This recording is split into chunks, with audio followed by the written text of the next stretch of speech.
Hallelujah, Hallelujah.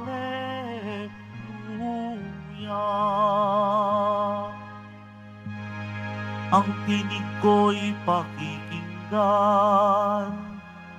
ng kabilang sa aking kawan. Ako'y kanilang susundan. Hallelujah, Hallelujah, Hallelujah, Hallelujah.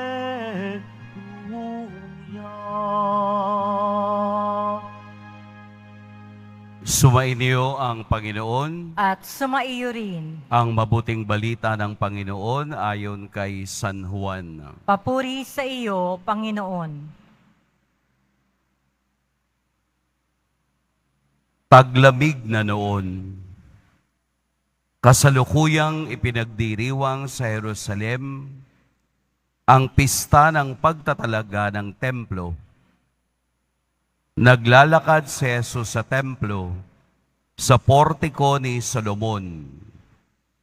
Pinaligiran siya ng mga Hudyo at sinabi sa kanya, "Hanggang kailan mo kami pag-aalinlanganin?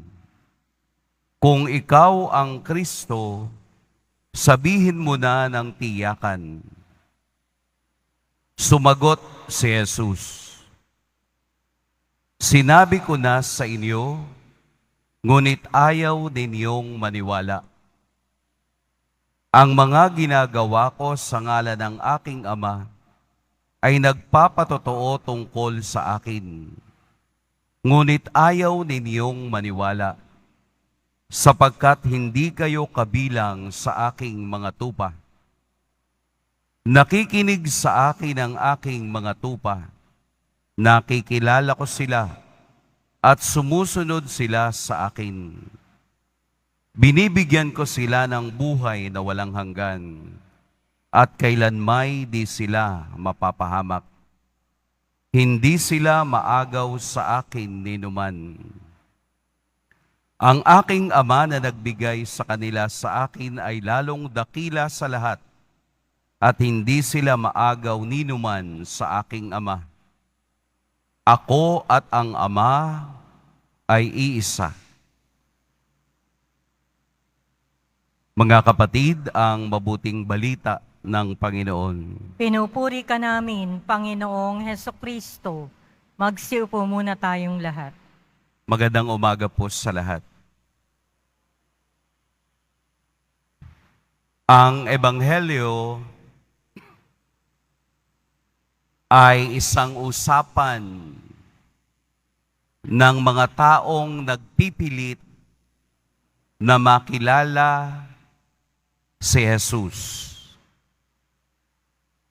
Ito yung mga taong ang level ng isip ay level ng pagiging makasarili. Tinanong nila, "Kung ikaw ang Kristo, sabihin mo na ng tiyakan." Kung ikaw ang Kristo, sabihin mo na ng tiyakan. Ano po ang sagot ni Jesus? "Nasabi ko na, ayaw lang ninyong maniwala." Ang mga taong kahit na nakikinig, pero hindi nakauunawa, ay walang relasyon sa nagsasalita. Si Jesus bilang isang mabuting pastol ay kilala ang tinig ng mga nakikinig sa Kanya. Ito ang mga Hudyo na sobrang tigas ng ulo. Yung nasabi na lahat ni Jesus ang kaniyang ugnayan sa Ama, Nasabi na niya ang kaniyang misyon. Nasabi na niya ang gusto niyang mangyari sa mga taong ayaw maniwala sa Kanya. Pero narito pa rin at pinagpipilitan nilang, hanggang kailan mo kami pag-aalinlanganin? Kung ikaw ang Kristo, sabihin mo na ng tiyakan. Taglamig na noon. Doon nag-umpisa ang ating ebanghelyo ngayong umaga. Pagpapakita na ang mga taong ayaw makinig at maniwala ay mga malalamig na tao, lukewarm, walang pakialam, walang nauunawaan, walang naiintindihan. Ito ang klase ng taong kausap ni Jesus nung oras na iyon.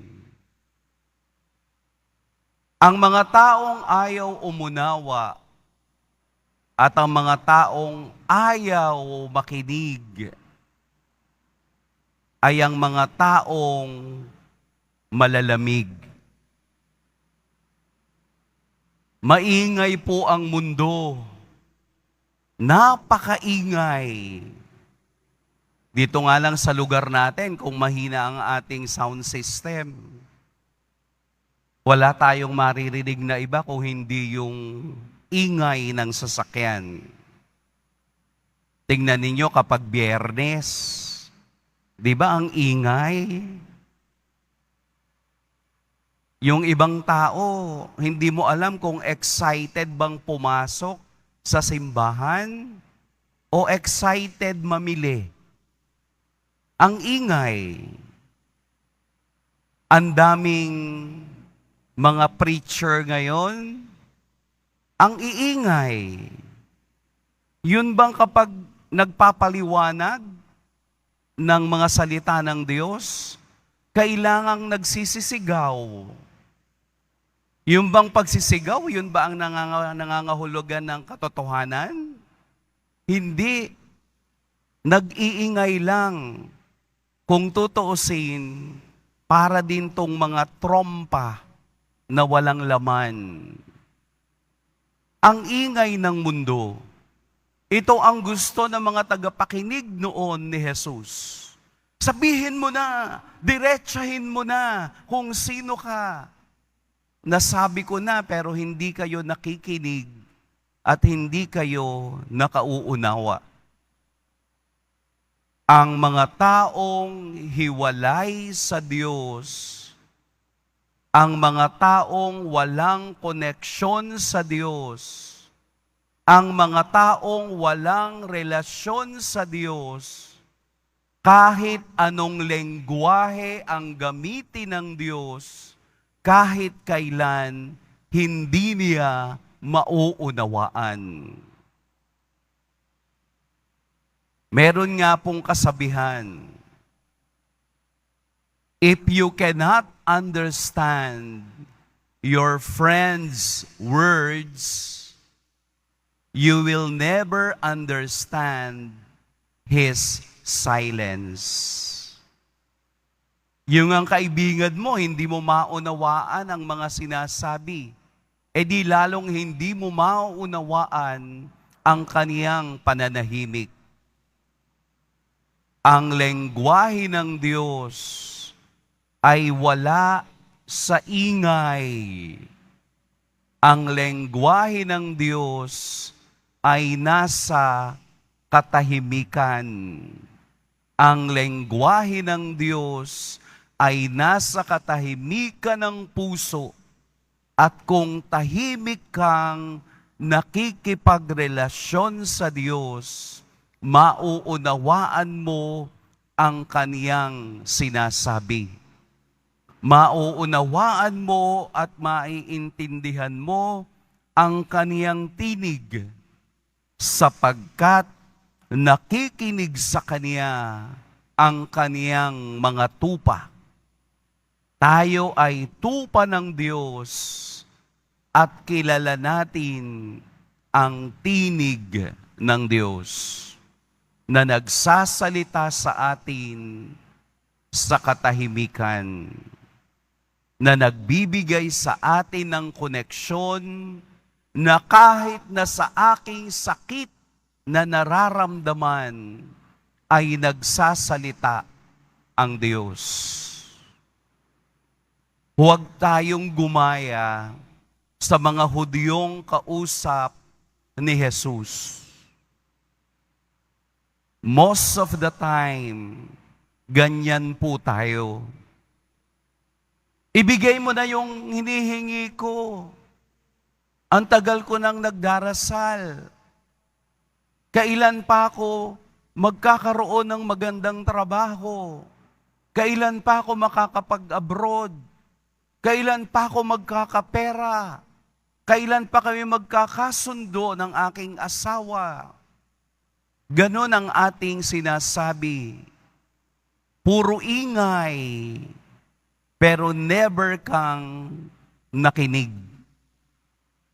Never kang nakinig sa salita ng Diyos na dapat araw-araw kapag tayo'y nagsisimba, maliwanag ang mensahe ng mga narinig nating mga salita. Bakit madaling nawawala? Dahil kasama tayo sa nag-iingay sa mundo. Kasama tayo sa walang focus. Kasama tayo sa nag-aalinlangan. Kasama tayo sa mga aligaga ng mundo. Ano yung aligaga ng mundo? Makadaan na nga ng Quiapo, total andun na ako eh. Hindi pala yun ang purpose mo. Ang purpose mo talaga, mamili sa Divisoria. Pero ang sasabihin mo, daan na tayo. Total, nandun na tayo. Aligaga, hindi iyon ang tunay na pakay. So, paano ka makakapakinig? Paano mo mauunawaan na ang Diyos ay nagsasalita sa iyo, ay hindi mo naman pala priority ang Diyos. Priority mo yung ingay at kaaligagaan ng buhay.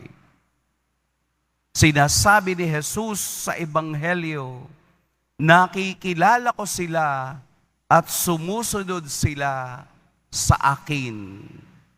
Pag may pagsunod sa Diyos, pag may pagsunod sa kaniyang tinig, naroroon ang kapayapaan ng buhay. Let us not put God as our secondary priority. Sana Diyos muna.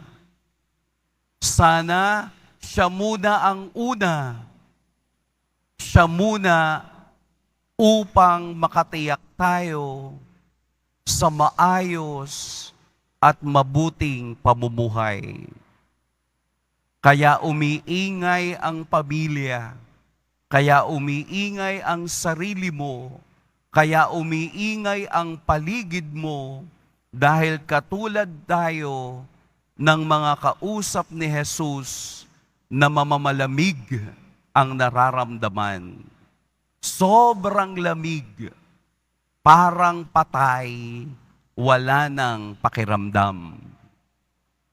Unawain natin sa araw na ito na si Jesus ay nagbibigay ng katiyakan na ang sinumang nakikinig sa kaniyang salita at nakikinig sa kaniyang mga diwa at pagka-Diyos ay makahahanap ng kasumpungan at kaligtasan.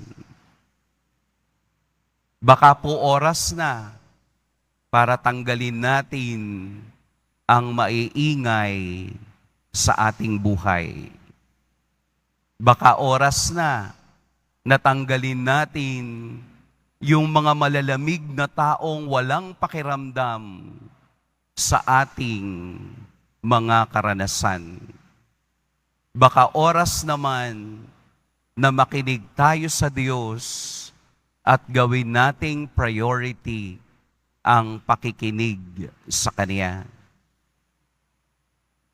Huwag yung may hihingin ka lang. Never, ever na ang bagay na iyon ay matutupad kung hindi mo priority ang Diyos. Pagpalain tayo ng poong may kapal.